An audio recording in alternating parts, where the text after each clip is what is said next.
자, 여러분, 이번 강좌는 교재 349쪽부터 진행합니다. 운송 및 피해 설비인데, 우리 전기 운송 설비밖에 없어요. 요거, 전력 설비인데, 여기 이제 우리가 엘리베이터에 관련되는 내용이에요. 그 엘리베이터는 이제 교류와 직류라고 있어요. 교류, 직류가 있는데, 이렇게만 생각하시면 돼요. 오늘 기초 강좌니까, 교류와 직류가 있는데, 무지하게 속도 빠르다. 그러면 교류가 좋아요? 직류가 좋을 것 같아요? 직류가 좋겠죠. 왜냐면 교류는 위상차가 1초에 몇 번이라고요? 60번이에요. 그러니까 이 위상차가 있기 때문에 측상 우리가 보통 승강 기분이라고 그러는데요. 약간의 오차가 있을 수 있어요. 근데 직류는 싹 갔다가 탁 정확하게 오차 범위가 아주 작고요. 기분도 좋고 속도도 고속으로 낼 수 있어요. 하지만 교류는 제한적이다 생각하시면 될 것 같아요. 그 정도만 보시고요. 그 다음에 이제 우리 그러다 보니까 이 직류가 사실은 좋긴 한데 직류를 쓰기 위해서는 우리가 아까 상용되는 전력은 교류라고 그랬어요? 직류라고 그랬어요? 교류라고 그랬잖아요. 그러면 교류를 다시 직류로 하기 위해서는 에너지가 소모가 돼요? 안 소모가 될까? 조금 소모가 되겠죠. 그러면 사실은 직류 우리가 지금 상용되는 전력은 교류인데 직류로 다시 변화를 시키려니까 에너지가 거기서 우리가 까먹는 거예요. 그래서 그러면 이제 교류를 조금 더 속도를 조절할 수 있게거나 교류를 좀 개선할 수 있는 게 뭐냐라고 했더니 VVVF 엘리베이터가 나온 거예요. 뭐라고요? VVVF 엘리베이터 이렇게 나와요. 그래서 얘는 교류 방식인데 인버터 방식이라고 그래요. 뭐라고요? 인버터 방식. 같은 말입니다. 인버터 방식, VVVF 방식 같은 얘기예요. 그래서 현재 승강기는 에너지 절약형으로 나왔다. 밑줄. 그렇죠? 예. 잠시만요. 이게 눈에 죄송합니다. 이게 어쩐지 어른거리는 거예요, 지금. 왜 어른거리나 그랬더니 눈에 뭐가 묻었는데 눈이 아니라 지금 안경에 여러분 얼굴이 자꾸 이상하게 두 개로 보여. 왜 그런가 봤더니 이 그 안경이 딱 깨끗하지 않아서 그래요. 자, 그다음에 이제 우리 교재 다시 보시면 결과적으로 이제 우리가 이렇게만 생각하면 돼. VVF 방식은 속도 조절 가능하다, 불가능하다? 가능할 수 있도록, 반응할 수 있도록 개선한 방식이에요. 그럼, 자, 다시 한번 얘기해주면, 자, 우리 직류와 교류 중에 직류는 속도 조정되고 속도 고속으로 낼 수 있고 좋은 장점이 있다고 그랬는데 에너지를 많이 까먹죠. 그럼 만약 교류 전력을 이용해서 속도를 조절하고 하면 결과적으로 교류를 뭐처럼 직류처럼 이용하는 거니까 결과적으로 에너지도 절감이 된다는 얘기잖아요. 내가 필요한 기능을 회복했으니까. 이런 얘기입니다. 그 다음에 엘리베이터 장치가 있는데 이 엘리베이터 장치는 아주 가볍게만 볼게요. 오늘 기초 강좌에. 자, 우리가 여러분이 엘리베이터 수없이 많이 탔을 거예요. 그렇죠? 탔는데 용어는 일단 아셔야 되니까. 자, 우리가 이제 보통 사람들이 이렇게 이렇게 있죠. 그렇죠? 이렇게 있어요. 이렇게 있어요. 그러면 요 사람들이 이렇게 기다리는 요 장소를 승강장이라 그래요. 그러니까 승강장이라고. 그 다음에 엘리베이터 이렇게 트는 거예요. 엘리베이터가 여기 섰습니다. 특히나 요즘에 그 누드 엘리베이터라고 있죠. 그 유리로 완전 둘러싸가지고요. 보이는 거 있잖아요. 그쵸? 그거 잘 보시면 거기 안에 다 나와 있어요. 공부할 게. 그래서 저도 가끔 이제 현장에 이제 가끔 나가요. 현장 나가서 볼 때마다 엘리베이터 이렇게 보면은 요즘에 옛날에 엘리베이터 은폐가 돼가지고 잘 안 보이는데 요즘엔 엘리베이터를 이제 다 보이게 유리창 안에 가둬놨기 때문에 다 보여요. 다 보이는데 지하철도 마찬가지고요. 그럼 현재 이렇게 보면 이렇게 여기가 이렇게 무슨 기계로 이렇게 연결돼 있고, 그렇죠? 연결돼 있고, 그 다음에 이 뒤에 보면 이렇게 무슨 추가 하나 있어요. 추가 있어요. 뭐라 그러죠? 균형추라 그래요. 뭐라고요? 균형추라 그래요. 그럼 이건 어떤 원리냐면, 자, 여러분이 여기 도르래가 하나 있어요. 도르래 있는데 이 물체를 여러분이 이렇게 잡아당기는 거예요. 잡아당겨요. 빙글빙글 돌아가니까 잡아당기는데 힘이 굉장히 많이 들겠죠. 얘가 만약 예를 들어서 여러분 몸보다 훨씬 더 무거운 100kg이야. 여러분 매달려 있으면 어떻게 돼요? 붕 올라갈 거예요. 그죠? 그쵸? 그런데 굉장히 힘든 거예요. 힘든데 여기다가 요렇게 요거와 거의 똑같은 무게를 달면 어떻게 돼요? 조작하기가 굉장히 쉽겠죠. 왜? 얘도 100이고 얘도 100이면 조금만 이동을 하면 내가 잡아 내릴 수도 있다는 거예요. 그럼 뭐냐면 균형추라는 것은 여기 이 엘리베이터의 무게, 카라 그래. 뭐라고요? 승강카라고 하고요. 엘리베이터가 다니는 길 있죠? 이 길을 뭐라고 하냐면 승강로라 그래요. 우리가 도로로 통해서 자동차를 이동하죠. 그럼 도로를 통해 자동차 이동하는 것처럼 이렇게 가이드레일이 있고요. 가이드 있고 이 승강카가 왔다 갔다 하는 겁니다. 왔다 갔다 하는 거예요. 그럼 현재 이 균형추의 역할은 목적이 뭐다? 부하절감. 뭐라고요? 부하절감. 여기 이 안에 이제 여러 가지 권상기 이것저것을 다 해서 권상기라고 해요. 이 권상기는 우리 모터뿐만이 아니라 기계실에 여러 가지 힘을 줄 수 있고 제어할 수 있는 이것을 다 뭐라 한다? 권상기. 뭐라고요? 권상기라고 그래요. 권상기. 이 권상기 안에는 여러 가지 제동이나 제어 장치 이렇게 다 포함돼서 기계실에 있는 이 총칭을 해서 뭐라고 한다?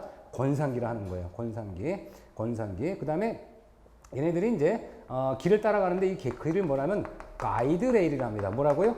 가이드레일. 여러분 기차가 달려갈 때 보면 일본 도로처럼 막 달리는 게 아니라 뭐다? 레일을 타고 돌아가도록 돼 있죠.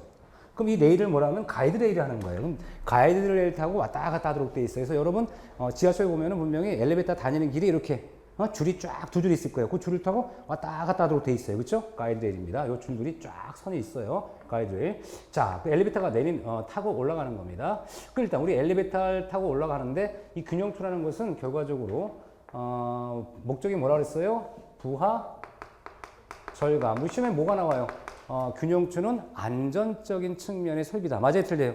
틀렸죠. 부하 절감을 목적으로 설치하는 게 균형추입니다. 균형추. 그럼 균형추의 무게는 아까 얘기했지만 얘가 100이면 100이 있듯이 이 카의 무게에다가 사람들이 몇 명 탈지 모르니까 얼마다? 50%. 그러니까 한마디로 뭐냐면 균형추의 무게는 카의 무게 더하기 적재량의 한 50%를 예상한 거. 그러면 자 다시 한번 얘기해 줄게. 균형추의 무게라는 것은 카의 무게 더하기 요 적재 얼마를 정도를 한 50%를 본 거란 말이죠. 보통 우리 1인 승강은 한 65kg로 보거든요. 보통 몇 킬로? 65kg으로 보통. 왜 남녀 평균 하는 거니까. 근데 어쨌든 요 적재량의 50%를 보는 거예요. 그러면 균형추가 무거워요? 카가 무거워요? 실제로는? 그렇죠? 예, 균형추가 무겁겠죠. 왜냐면 균형추는 반 정도 탄 걸 보는 거예요. 아까 얘기했지만 요 무게 같으면 가장 이상적으로 움직일 수 있잖아요. 그렇죠? 힘을 덜 들이고도. 그래서 우리가 이 도르의 원리랑 똑같구나. 그래서 결국 카보다 뭐가 균형추가 약간 무겁다. 이렇게 생각하시면 될 것 같고요. 그 다음에 여기 안전장치들이 있는데 완충기가 있어요. 완충기는 뭐냐면 여러분 우리 지하철 같은데 타다 보면 이렇게 용수 같은 거 달려 있죠. 용수 이게 바로 뭐예요? 완충기예요. 완충기. 뭐냐면 우리가 영화에서 보는 것처럼 가끔 엘리베이터가 추락하는 경우 생기죠. 추락하는데 만약 땅바닥에 그냥 닿으면 어떻게 돼요? 충격이 클 거 아니에요. 그러니까 얘가 이 충격을 완충할 수 있도록 스프링 같은 걸 달아주기도 해요. 이게 바로 완충기를 얘기하는 거예요. 완충기. 낙하를 할 때 그 충격을 좀 완화해 주겠다는 의미고요. 그 조석기가 있어요. 조석기가 뭐냐면 우리가 엘리베이터가요 이상작용으로 인해서 빨라지는 경우가 있어요. 빨라지는 경우. 그럼 빨라질 때는 어떻게 돼요? 우리가 전원을 일단 차단하도록 돼 있어요. 전원을 차단하고 여기 브레이크가 있어요. 전원을 차단하고. 왜? 지금 엘리베이터 속도가 빨라진다는 것은 지금 전기적 장치 속도가 빨라지고 있는 거잖아요. 그러니까 전원을 차단합니다. 차단하고 이제 이에 브레이크가 있어요. 브레이크를 꽉 잡아주는 거예요. 브레이크를 잡아주는 겁니다. 이게 바로 뭐다? 조속기. 조속기. 근데 문제는 뭐냐면 이 엘리베이터가 여기 조속기를 통해서 제어가 안 되는 거예요. 그 제어가 안 되면 어떻게 되는 겁니까? 예? 그냥 떨어지면 돼요? 안 될 거 아니야. 2차적인 안전장치가 있어요. 이게 바로 뭐다? 비상정지장치. 비상정지장치는 어떻게 되냐면 이 조속기에 이렇게 연결돼 있어요. 센서, 기계들이. 이렇게 연결돼 가지고 가이드레일을 잡도록 돼 있어요. 뭘 잡고 돼 있다? 가이드레일 옆에 같이 다니는 거예요. 이렇게. 카와 같이 움직여. 카와 같이 움직여. 왔다 갔다 움직여요. 보면 여러분 그 위에서 뭔가 쭉 우리가 쭉 이렇게 뭔가 선이 나와서 가이드 옆에 뭔가 붙어 있을 거예요. 그 역할이 뭐냐면 조속기에서 야 지금 속도가 가속이 나니까 전원을 끄고 브레이크를 쫙 잡았어. 그런데 불구하고 뭐 속도가 늦춰지지가 않는 거예요. 이럴 때는 뭐냐면 비상정지장치를 통해서 가이드를 꽉 잡아주게 돼 있는 거예요. 이해할 수 있죠? 그러면 이제 시험 문제 다음부터 잘 보세요. 조속기는 전원을 차단하고 브레이크를 잡는다고 하는 거고, 그 다음에 가이드를 잡는 건 뭐예요? 비상정지장치거든요. 그러니까 잘 봐야 돼. 속도가 중요한 게 아니라 일단 어딜 잡아주느냐. 가이드레일은 어디 있는 거예요, 분명히?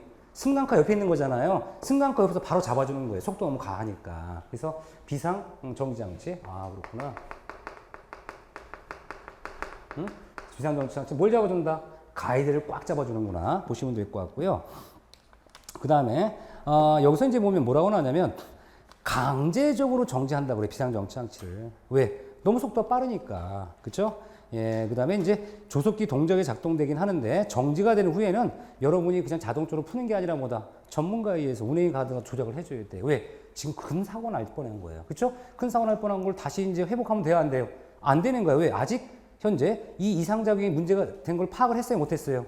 못한 상태에서 자동으로 다시 복귀시키면 어떻게 돼요? 속도가 또 높아질 경우가 있거든요. 그래서 이때는 뭐냐면 전문가가 와서 점검하도록 돼 있어요. 그냥 여러분이 자동으로 딱 복귀가 돼서 이제 지금 엘리베이터 움직이는 것이 아니라 전문가에 의해서 우리가 운행이 가능하도록 하고 있습니다. 넘겨보세요.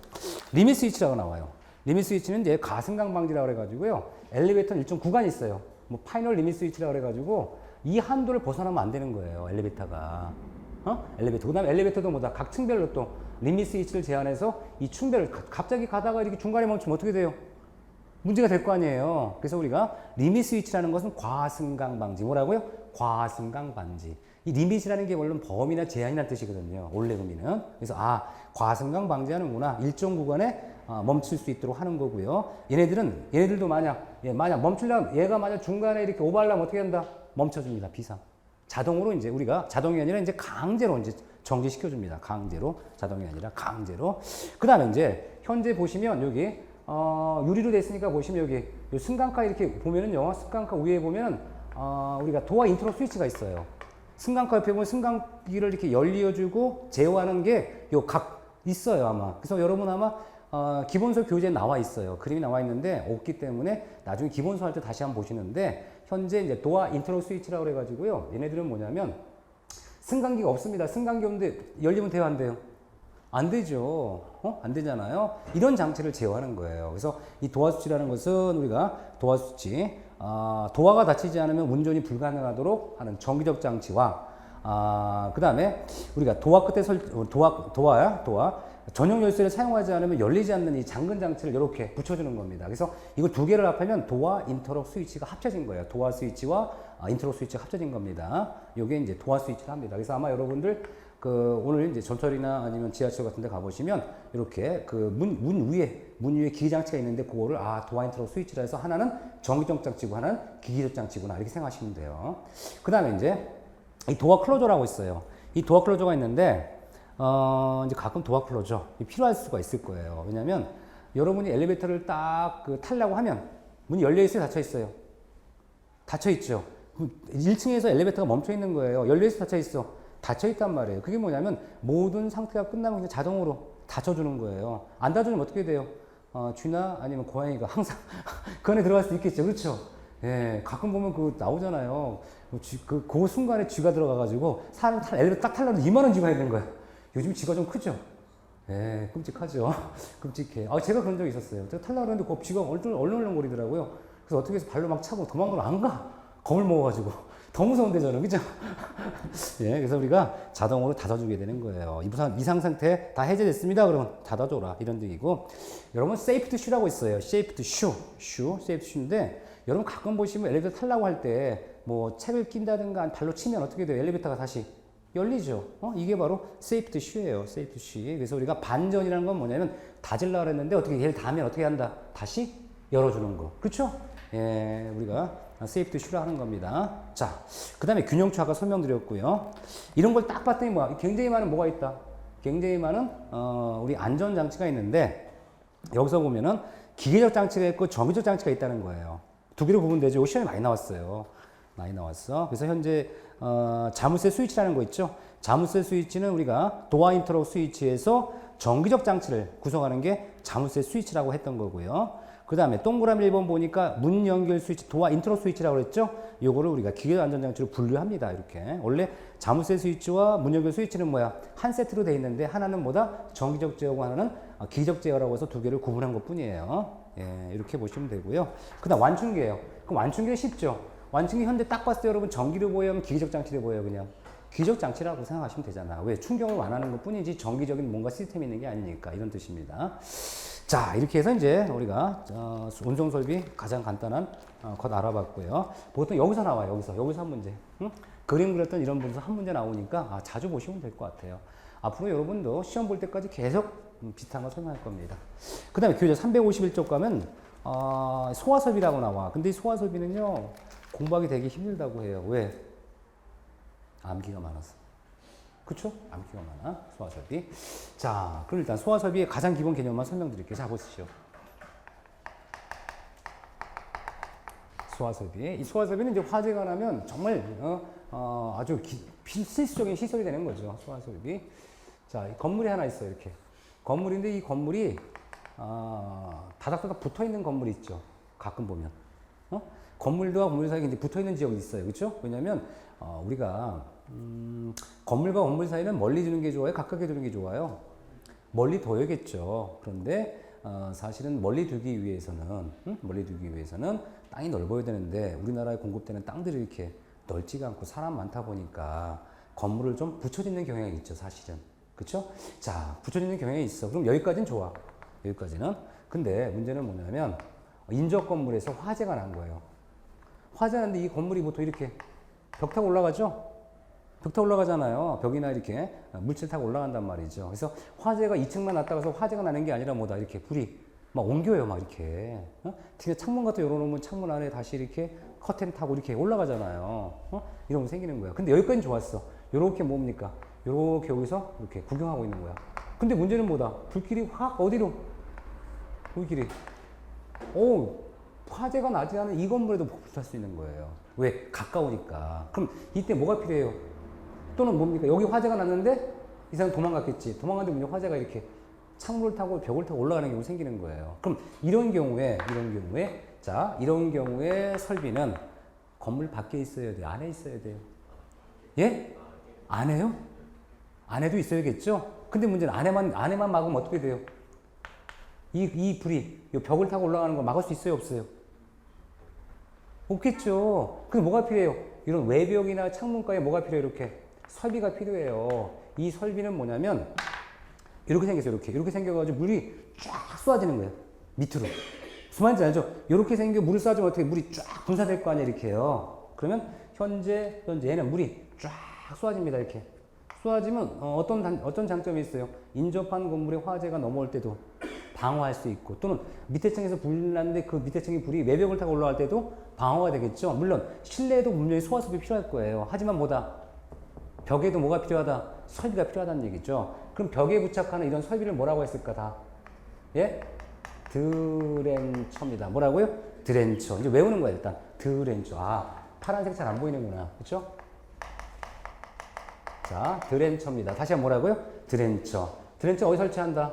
외벽이나 지붕이라든가 창 쪽에, 바깥쪽에. 그럼 시험에 뭐로 나와요? 드렌처는 실내에 필요한 설비다. 맞아요? 틀려요? 틀렸죠. 그렇죠? 이게 나오는 거예요. 이렇게 간단하게. 그러니까 현재 여러분이 시설개론이라는 건 넓게 피는 이론이기 때문에 아주 디테일하게 나올 수 있지만 가장 기본적인 용어 드렌처는 옥내 필수적이다. 맞아요? 틀려요? 아니죠. 옥에 필요한 설비죠. 옥에 드렌처가 있어요. 드런처. 자, 그다음에 이제 여러분 공부하는 거야. 화재가 났대요. 화재가 나면 기본적으로 여러분이 화재가 나면 어떻게 해야 될 거예요? 어떻게 해야 돼요? 건물에 있다가 화재가 나면 신고를 하는군요. 신고를 하는군요. 또 화재가 났습니다. 어떻게 하십니다? 예? 용감하세요. 소화기 가지고 끈다. 소화기 막 들고 다니면서, 그쵸? 우리 선생님은 화재가 났습니다. 그럼 어떻게 해요? 스프링클러 작동시킨다고요? 스프링클러. 예, 또? 소화전. 또? 옥내 소화전, 그쵸? 기본적으로 이제 가장 생각해 소화기나 또 옥내 소화전이 있잖아요. 그쵸? 그 다음에 이제 그 스프링클러는 이제 센서에 의해서 자동적으로 이제 화재 진압이 가능하죠. 그런데 문제는 뭐냐면 화재는요, 불타 죽는 거예요? 아니면 연기 질식해 죽는 거예요? 연기. 여러분이 불 끄는 도중에 훅 하면은 벌써, 쓰러집니다. 화재가 나면 어떻게 해야 돼요? 예? 도망가야 돼요. 하지만 뭐, 전화할 시간이 있다 그러면 119로 전화하면서 도망가는 거예요. 왜? 전문가한테 맡기게 되거든. 화재가 초기 화재 같은 건 진압이 가능해요. 근데, 그쵸? 하지만 문제는 뭐다? 건축주 입장에서는 화재가 나면 제선상에 손실이 있죠. 어떻게 해야 돼요?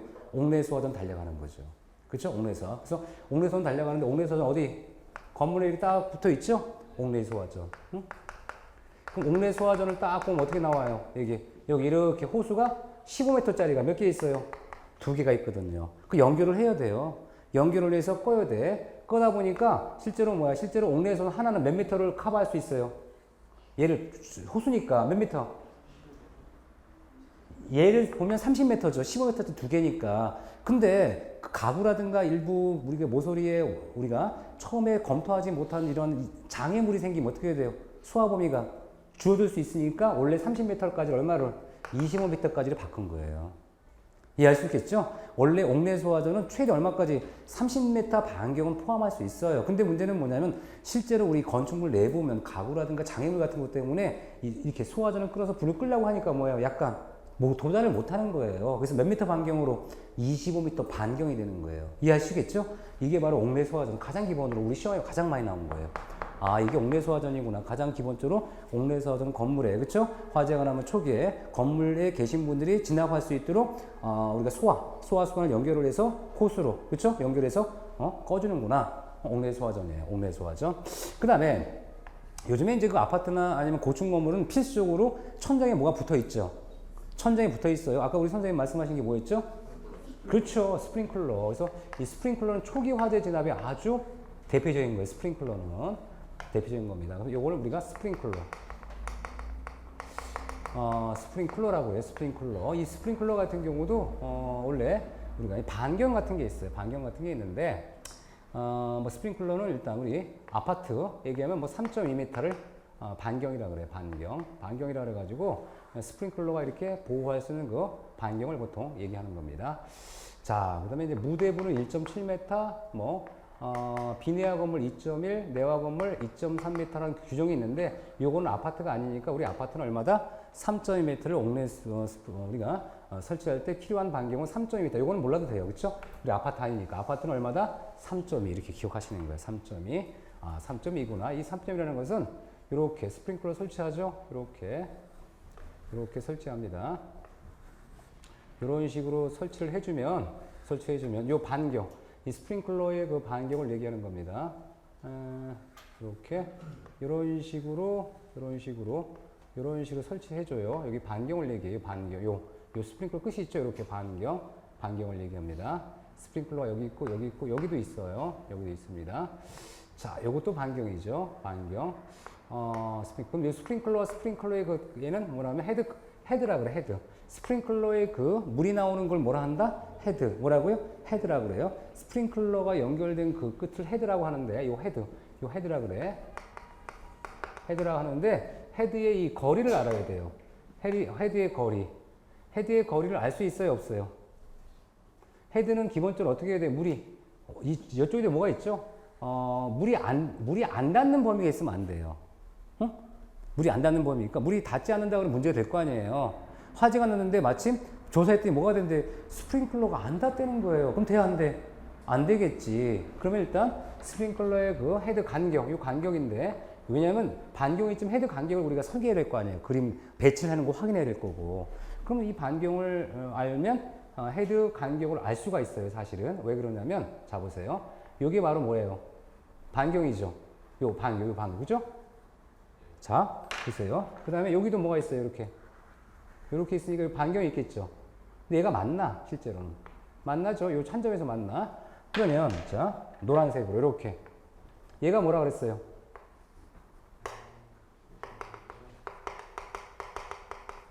헤드간 거리라 그랬죠.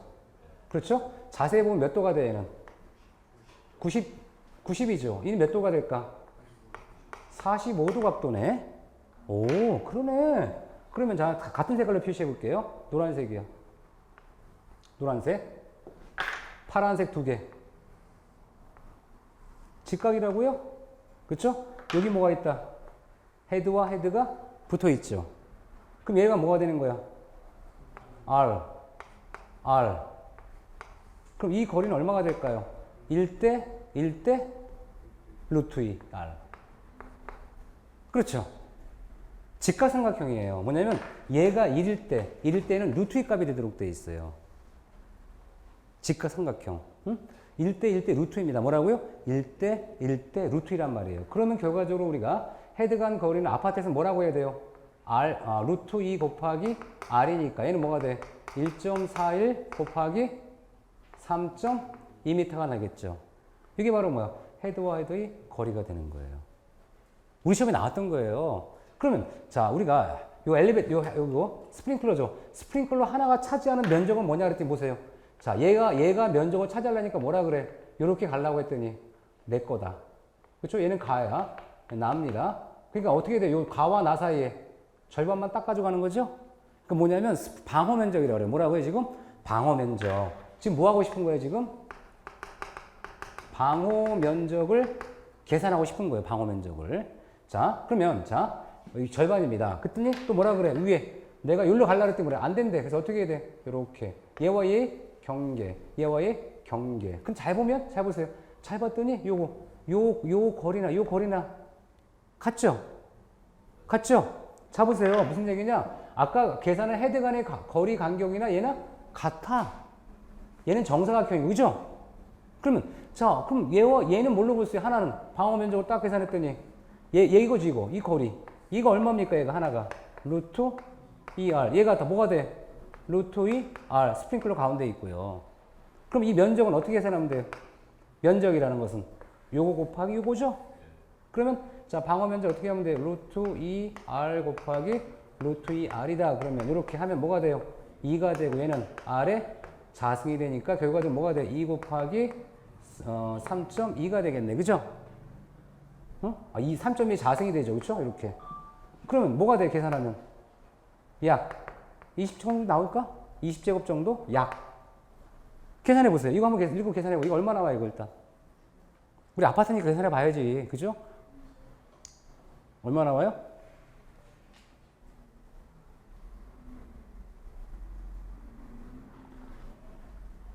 뭐 4점 얼마 나오겠네. 20.4가 나와요? 얘는 얼마나? 4점 얼마 나오잖아요? 4.5 정도?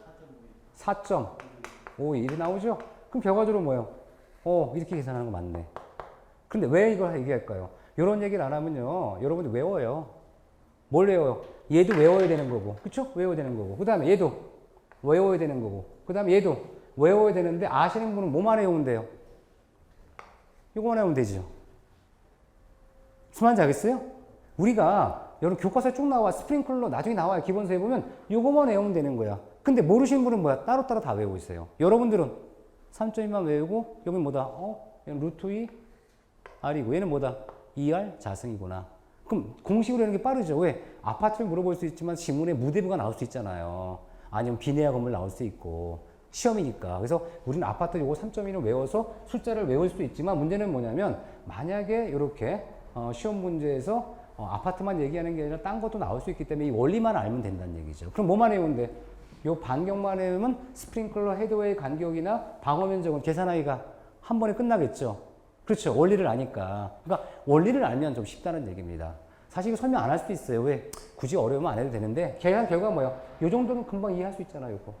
산수니까 요거. 그렇죠? 요거까지만 생각하시면 되겠더라. 자, 그 다음에 다시 말씀드릴게요. 스프링클러예요. 스프링클러의 종류도 여러 가지가 있는데 오늘은 요거까지만 할게요. 왜냐하면 스프링클러도 세분하면 굉장히 복잡해요. 사실은. 설비가 쉬운 게 아닙니다. 설비기사 따로 하잖아요. 소화설비, 소방설비만 따로 해요. 그만큼 뭐예요? 그쪽 한 분야예요. 분야인데 그중에 가장 우리 주택관리사님들한테 필요한 것만 이제 설명하는 겁니다. 스프링클러 이렇게 계산하는 방법 있다. 머릿속에 생각하시고 지금 딱 무슨 생각해요? 이거 좀 복잡한데? 공부하지 말자. 그죠? 그 생각이 드세요. 왜? 어차피 몇 번 공부할 테니까, 여러 번 공부할 테니까. 오케이. 처음엔 이해 못해도 나중에 이해할 수 있습니다. 자, 그 다음에 스프링클러예요. 어쨌든 스프링클러는 특징이 뭐다? 초기 화재 진압에 아주 절대적이에요. 화재가 났을 때 스프링클러가 작동이 되면 스프링클러는 일정 열에 의해서 일정 온도가 되면 스프링클러의 그 퓨즈가 깨지면서 우리 물을 분사하게 되는데 초기 화재질에 아주 유효합니다. 스프링클러. 이 스프링클러도 근데 헤드의 상태에 따라 뭐 개방형, 폐쇄형 같은 게 있긴 하지만 요거는 나중에 공부하시고요. 그 다음에 이제 우리가 건물 밖에요. 건물 밖에 보면 이렇게 소화전이 있어요. 소화전. 이 소화전은 건물 안에 있어요? 밖에 있어요? 지금? 밖에 있으니까 뭐라고 해야 돼요? 5개 소화전. 5개 옥외 소화전을 하는 겁니다. 옥외 소화전. 옥외 소화전. 이 옥외 소화전은 우리가 고층화재 진압일까요? 아니면 저층화재 진압일까요? 예, 고층이라고 생각하시면 안 되는 거예요. 뭐냐면 옥외 소화전 1층과 2층 바닥 면적이 클 때. 그게 뭐냐면 생각해 보세요. 옥외 호수가 있어요. 호수 가지고 저기 한 10층짜리 올라갈 수 있을까요? 그 만약 그 정도가 되면요. 소방관 왜 필요해요? 왜? 아니 1층에서 물을 싹 싸가지고 한 50층짜리 건물도 막 어때요? 그쵸? 그럼 이 옥외 소화전은 언제 필요한 거예요? 저층부 화재일 때. 고층부, 저층부 몇 층? 1층과 2층이 클 때 필요한 거예요. 옥외 소화전이에요. 이해할 수 있죠? 그러니까 현재 개념 공부를 하는 거예요. 그러니까 지금 외우지 말고 그냥 옥외 소화전은 분명히 호수가 이렇게 해봐야 수압이 아무리 세도 몇십 층까지는 안 올라가겠지. 그러면 우리가 오답 지문이 바로 뭐예요? 고층 화재 진압용이다 그러면 틀렸다는 얘기예요. 이해할 수 있죠? 무슨 화재? 저층, 특히나 몇 층? 1층과 2층 바닥 면적이 클 때 건물 밖에 설치해 주는 게 뭐다? 옥외 소화전이다. 개념 공부하는 거예요. 지금 개념 공부. 근데 이 개념 공부가 딱 되면 나중에 어떻게 돼요? 줄줄줄 나오겠지. 지금은 그냥 옥외 소화전 개념이 이거구나. 그 다음에 건물 앞에 보면 우리 연결 송수관 설비 같은 게 있어요. 이렇게 연결 송수관 설비. 연결 송수관 설비 벽에 딱 이렇게 붙어 있어요. 송수관이라 그래요. 연결 송수관 설비 뭐라고요? 연결 송수관 설비가 있어요. 사이언미즈 커넥션이라고 하는데 연결 송수관 설비는 고층화재 진압용이에요. 그런데 잘 보시면 자, 연결 송수관 설비를 딱 보니까 이 구멍만 있어요. 구멍만. 그쵸? 이 구멍이 어떤 구멍일까요? 어떤 구멍? 누가 호수 끼워줘요? 그렇지. 아유, 너무 똑똑해요. 그죠? 예, 맞습니다. 뭐냐면, 화재가 났는데 보세요. 얘네들은 뭐예요? 얘네들은 일단 기본 설비예요. 기본 설비인데 화재가 났으면 일단 건물 안에 물들은 이미 바닥이 난 거야. 그쵸? 여러분이 뭐 어설프게 불 끈다고 홍내 소화전 막 하다 보면 어떻게 돼? 물이 나중에 안 나와요. 근데 우리 뭐라고 하냐면, 그럼 옥내에 물도 없어요. 화재가 났어. 진압을 해야 돼. 누가 오는 거야, 이때는? 전문가들이 달려오죠. 전문가들이 달릴 때 그냥 달려와요? 아니면 물탱크가 갖고 달려와요? 물 가지고 온단 말이죠. 소방차 가지고. 그럼 소방차 뒤에다 딱 연결해주면 뭐가 돼? 이 연결을 해서 쫙 위로 올라가는 거예요. 그럼 이때 연결 송수관 딱 있으면 실내에 뭐가 있어야 돼? 내부에는, 이런 데는. 물을 받는 데 있어야죠. 이거 뭐라 그래? 얘는 송수했으니까, 물을 받으니까. 그렇죠. 방수가 되는 거예요. 뭐라고요? 방수구. 그래서 건물 안에 보면 이렇게 해가지고 이렇게 물을 받을 수 있는 구멍이 있어요. 그렇죠? 안쪽에 이 구멍이 바로 뭐다? 송수구. 그러니까 현재 방수구. 물을 보낼 때는 송수구가 되고 물을 받을 때는 방수가 되는데 연결 송수관 설비는 송수구와 방수구. 그다음 이를 연결하는 배관들이 있겠죠? 그럼 기본적으로 뭐 생각하면 돼? 우리가 아주 심플하게 생각하면 송수구를 해서 이렇게 뭐다? 건물이 다 뭐야? 방수인데 그중에 화재가 난 여기서 물을 쫙 받아서 어떻게? 여기서 물 틀어서 이렇게 소방관이 뭡니까? 소방관이 호수로 연결을 해서 지나갈 수 있도록 해주는 겁니다. 그래서 이렇게 수직배관 있고 옆에 수평배관 있고 우리가 수직배관, 입상관 또는 우리 가지관이라고 하는 이런 배관들이 필요하겠구나. 이런 배관들이 뭐에는? 연결 송수관에는. 그러니까 연결 송수관은 결과적으로 여러분이 실제로 소화 활동을 하라는 거예요? 아니면 소방관님이 하시는 거예요? 소방관님이 하시니까 이건 소방대 전용 소화설비구나. 뭐라고요? 소방대 전용 소화설비구나. 그러면 지금 말씀드린 중요한 겁니다. 연결 송수관 설비가 있고요. 연결 살수 설비라고 있어요. 살수 설비. 그럼 이제 뭐가 들어가요? 앞에 연결자가 들어가죠. 그 연결자가 들어간 데는 누가 연결한다는 얘기다. 이거는 그렇죠. 소방관이 연결하는 거예요. 그럼 소방관이 뭐 할도록? 소화 활동. 소방관이 화재 진압할 때 소화 활동에 필요한 설비죠. 그렇죠? 그럼 얘가 뭐가 되는 거예요? 얘는 소화 활동 설비라 하는 겁니다. 그럼 소화 활동 설비는 누가 이용하는 거다? 소방관이 직접 소화 진압에 필요한 것을 소화 활동 설비라 그래요. 자, 그렇다면 다시 물어볼게요. 소화기는 소화 활동 설비다. 맞아요, 틀려요? 소화기는 소화설비긴 하지만 활동설비는 아닙니다. 소화활동. 뭐 때문에? 소화활동설비는 누가 활동하는 거라고 그랬어요? 소방관이 활동에 필요한 설비예요. 그래서 우리 소활동 설비 같은 경우는 우리가 연결송수관, 연결살섭이라든가 무선통신 보조 설비라든가 이렇게 재현 설비라든가 소방관이 달려와서 그 건물에 화재 진압할 때 필요한 이런 설비를 뭐라 한다? 소화활동 설비라는 겁니다. 일반 설비와는 구분되어 있는 거, 그렇죠? 일반 설비와는 구분되어 있는 겁니다. 그래서 이게 이런 것들이 이제 소활동 설비라고 하는구나. 그럼 또 생각해 보니까 또 뭐야? 우리가 거의 대부분 나왔어. 나왔는데 이때 생각할 게 뭐냐면 그럼 화재의 원인이 뭘까? 화재의 원인과 소화의 원리는 항상 밀접한 관계가 있죠.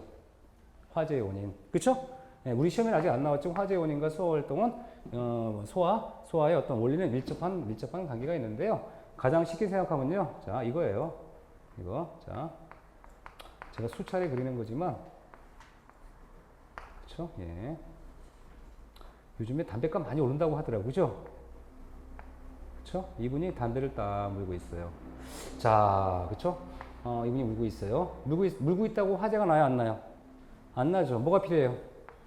담배를 피우기 위해서는 라이터 필요하죠? 그렇죠? 라이터 필요하죠. 뭐가 필요하다? 열원. 열을 공급해야 돼요. 얘는 뭐가 돼요? 가연물. 그렇죠? 화재가 날 수 있는 거. 예를 들어서 건물에 탈 게 없어. 불을 냈어요. 불이 타, 안 타? 안 탑니다. 쇳덩어리만 있어요. 불이 한 번에 타요? 안 타겠지. 뭐 나무라든가 뭔가 탈 게 있어야 될 거 아니에요. 그렇죠? 가연물. 그 다음에 이분이 달나라가선 우리 담배 필 수 있어요, 없어요? 못 펴요. 왜 못 펴요? 산소가 없으니까. 그래. 산소. 근데도 불구하고 이분이 불이 안 타더래. 왜 안 탔다? 뭐 해야 돼 이때? 계속 빨아야 돼. 이게 바로 뭐예요? 연쇄 반응. 연쇄적으로 빨아야 되는 거예요. 그쵸? 흡입을 하지 않으면 어떻게 돼요? 그냥 연기만 내고 그냥 꺼지죠. 그쵸? 계속 불꽃을 내려면 어떻게 돼요? 계속 빨아야 돼요. 그럼 결과적으로 뭐다? 이 중에 한 가지만 빼면 이게 소화에 올립니다. 가연물을 뭐 제거한다든가, 물을 뿌리면 냉각, 되는 거고요. 산소를 희석화시키면, 그쵸? 안 되는 거고, 연쇄 반응을 억제한다든가, 이게 다 뭐다? 이게 바로 화재의 원리와 소화의 원리. 어때요?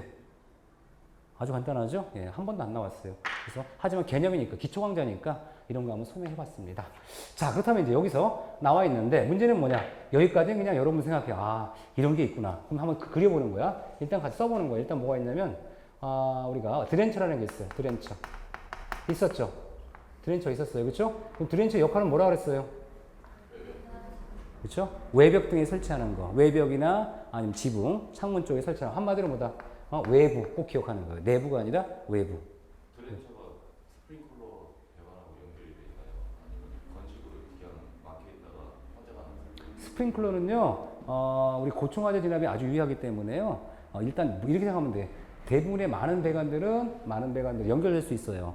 근데 스프링클러는 고층화재는 별도로 하도록 돼 있어요. 그러니까 얘는 뭐냐면 스프링클러만큼은 다른 연결 다 연결할 수 있어요. 소화수 연결할 수 있는데 스프링클러 필요한 이런 상수관의 배관 이렇게 물탱크에서 내려올 때는 스프링클러는 고층화재 같은 거를 진압하기 위해서 별도로 배관하도록 돼 있어요. 초기 화재이기 때문에. 그다음 나머지 설비는 대부분 뭐다? 옥내소화 설비나 그다음에 우리가 연결송수환 설비는 연결을 같이 할 수 있어요. 그러니까 이거는 사비적 개념이니까 뭐 사실 크게 문제가 되는 건 아닌 것 같아요. 그다음에 자 드렌처입니다. 드렌처고요. 또 뭐가 있을까? 스프링클러가 있어요. 스프링클러 있어. 근데 아마 이 스프링클러나 드렌처는 비슷하죠. 왜냐하면 아까 얘기한 것처럼 스프링클러나 드렌처는 아주 필요한 내용들이 비슷해요. 그 다음에 또 뭐가 있을까? 옥내소화전이 있고요. 그 다음에 옥외소화전이 있고 연결 송수관이 있죠. 자, 그렇다면 이제 여기서 뭘 기억해야 되냐면 일단 현재 여러분들이 이 드렌처 역할은 알 거고 스프링클러도 뭐라 그랬어요? 초기 화재 진압용이다. 옥내소화 설비는 건물 내부에서 우리가 연결돼서 이용하는 거. 옥외소화 설비는 저층 화재 진압용이다.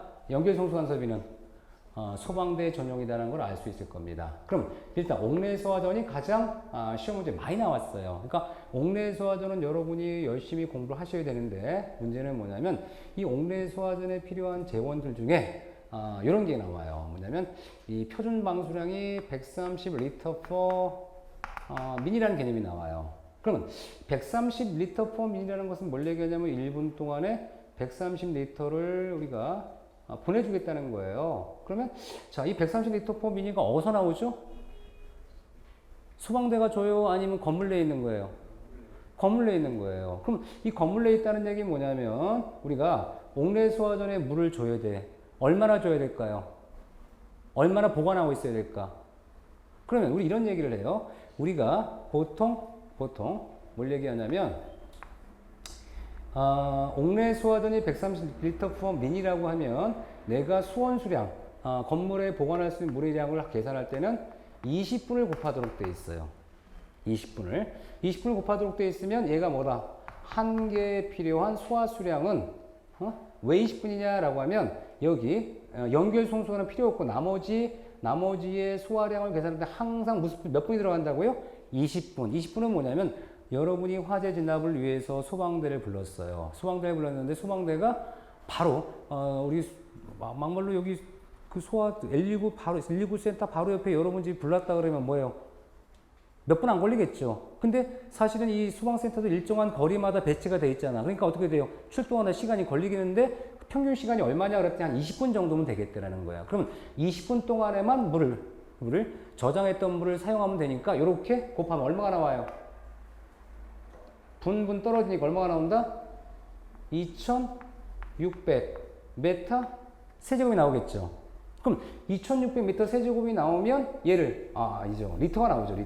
리터가 나오니까 얘를 어떻게 해야 돼요? 미터 세제로 바꿔주려면 하나, 둘, 세 개 얼마가 나와요? 2.6 메타 세제곱이다. 그게 뭐냐면 여러분 1리터 있죠. 1리터. 1리터가 있는데 1000리터 있죠. 1000리터란 뭐가 돼요? 1메타 세제곱과 똑같아. 응? 그럼 2600리터라는 것은 얼마가 돼요? 최적당 계산하면 2.6m 세제곱이 되는 거예요. 자, 그러면 질문이 있습니다. 이제 질문. 자, 어떤 건물이 있는데, 자, 이거 지워드릴게요. 잠깐 지워주고. 자, 어떤 건물에 건축물이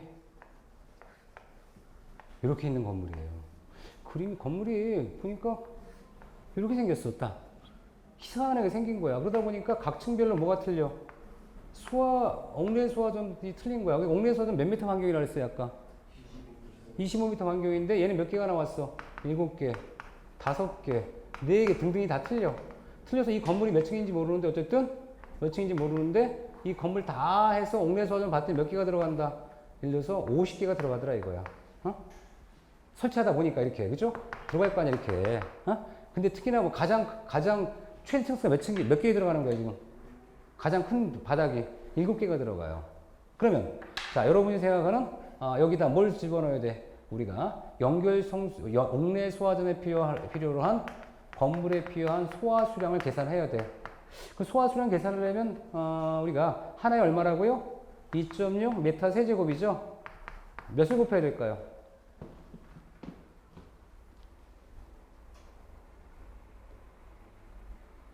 예?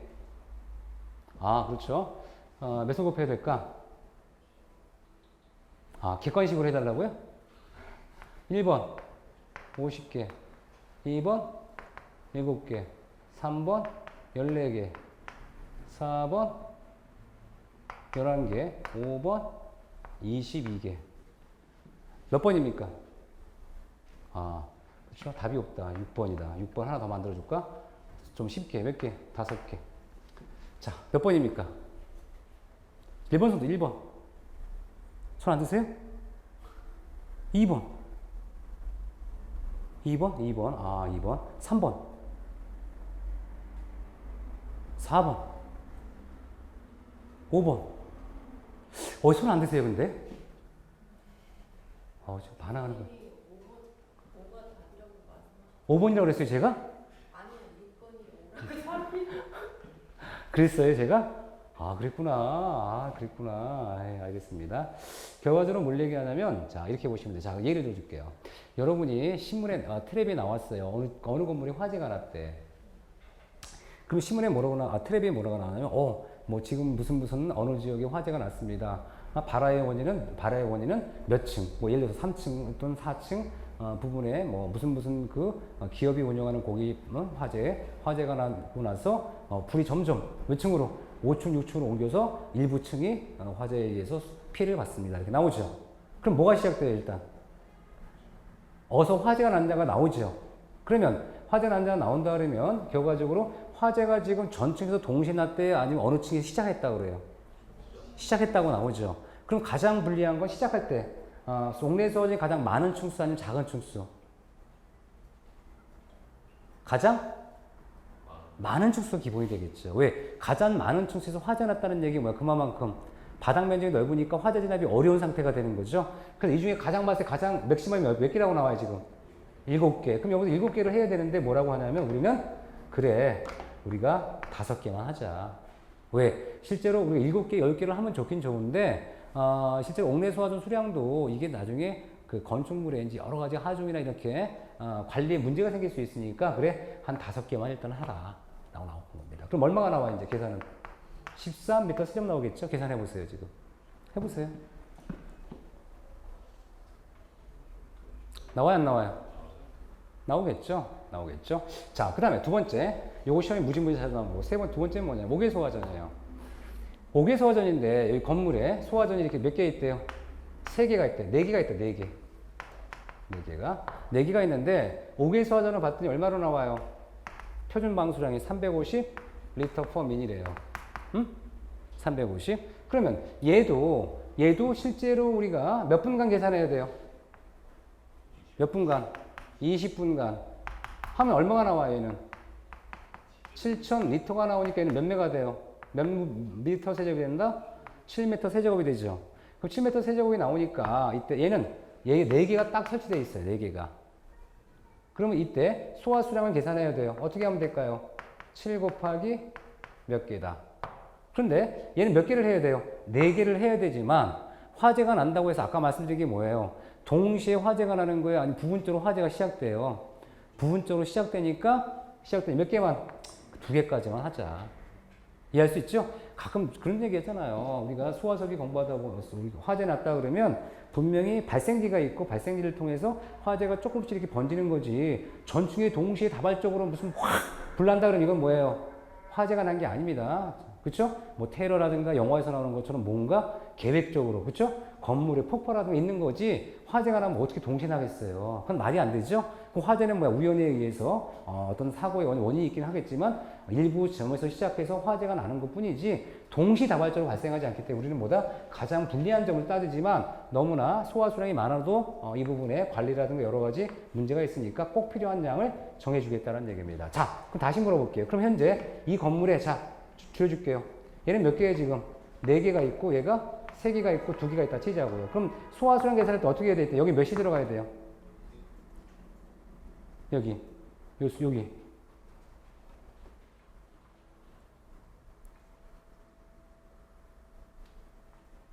몇이 들어가야 돼요? 3개요? 왜 또 뺐어요? 5개요? 안전성 고려해서요? 아니죠. 건물이 규모가 작으면 어떻게 돼요? 소화수량만 해도 많겠죠? 그러니까 뭐다, 이때는 5보다 작을 때는 얼마가 들어간다? 4개가. 이건 옥내 소화전이잖아. 옥내. 자, 얘는 만약 여기 몇 개가 들어갔다? 옥외 소화전이 만약 하나밖에 없다 치자고요. 하나밖에. 그럼 몇 개 들어가면 되는? 1. 이거죠? 아시겠죠? 그러니까 뭘 얘기한다? 옥외 소화전은 2개 초과하면 얼마까지 봐라? 2개를 보고. 얘는 5개 초과하면 얼마까지 봐라? 5까지 봐라. 다만 5개 미만이라면 어떻게 한다? 숫자별로. 5개 이하라면 5개 미만이라면 이해할 수 있죠? 얘도 만약 1개라면 하나, 2개라면 5개 소화전이니까 2개, 3개라도 2개, 4개라도 2개까지만 설치하는 거. 소화 수량은. 다만 설치는 뭐다? 다 하는데 확보할 수 있는 물의 양을 몇 개까지 최대? 5개 소화 수전은 5개 소화 수전은 몇 개까지 최대? 2개까지. 그러니까 최대 개수가 얼마다? 왜 소화전이니까 2개. 최대 개수가 몇 개다 얘는? 예? 5개. 그렇죠? 기준이니까. 다만 최대가 5개니까 만약 숫자가 4개다 그러면 얼마까지? 4개를 계산하시오라는 얘기고 3이라면 3으로 계산하시오라는 얘기입니다. 그래서 요거는 출제가 자주 됐고 계산 문제 나와야 안 나와요? 나옵니다.